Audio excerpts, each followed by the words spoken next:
Bismillahirrahmanirrahim. Assalamualaikum warahmatullahi wabarakatuh.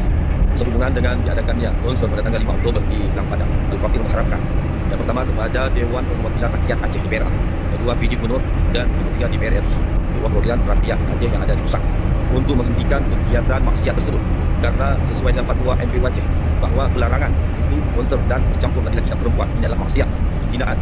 Dan kepada antum yang punya jabatan DPRA khususnya di PJ Gubernur dan DPR RI untuk bersuara untuk menghentikan panitia penyelenggara dan siapapun yang mengizinkannya, oknum dari TNI kah atau Polri kah, karena selama ini yang mengadakan konser itu adalah oknum daripada Bayangkara seperti yang telah selenggara akhir-akhir ini. Maka kami mengharap kepada seluruh tokoh-tokoh masyarakat Aceh untuk bersuara untuk menyelamatkan bangsa Aceh, menyelamatkan negara, menyelamatkan agama dan generasi daripada kemurkaan Allah Subhanahu wa taala selamat dunia dan akhirat. Kami hanya dapat berharap kepada Allah. Kami rakyat biasa, tidak punya jabatan, tidak punya kekuatan.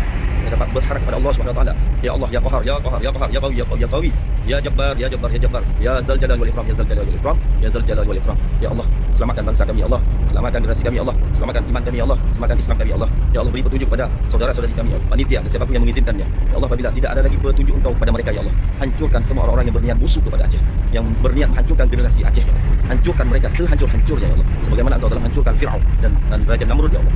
Hanya kepada Engkau ya Allah, bijahi Al-Quranul Karim, bijahi awliya Allah di Aceh, bijahi para habaib, para arwah-arwah para habaib yang ada di Zambak, ada di Zambak, bijahi Rasulullah sallallahu alaihi wasallam. Ya Allah, kabulkanlah keinginan kami ya Allah. Pada saudara-saudari kami bangsa Aceh senantiasa berdoa kepada Allah Subhanahu wa taala agar Allah memberi petunjuk pada mereka dan kita semua. Apabila tidak ada lagi petunjuk ya Allah, hancurkan mereka sehancur-hancurnya pada bangsa Aceh.